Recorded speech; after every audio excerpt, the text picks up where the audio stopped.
ကဲဘယ်နှစ်ပြည့်မွေးနေ့လဲဘယ်နှစ်ပြည့်မွေးနေ့လဲ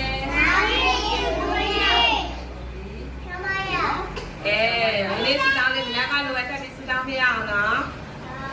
မမမီမီငါနေ့ပြည့်မွေးနေ့မှာစားရေစိတ်ချမ်းသာခြင်းကိုယ်ချမ်းသာခြင်းနဲ့ပြည့်စုံပါစေဘဝတစ်လျှောက်လုံးလည်း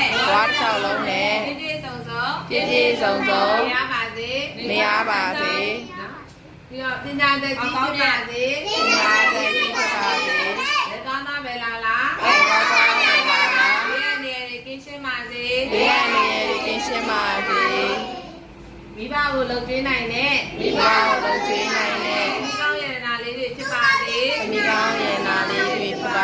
ဒီသမကလည်းနိုင်တန်းနိုင်ပါစေ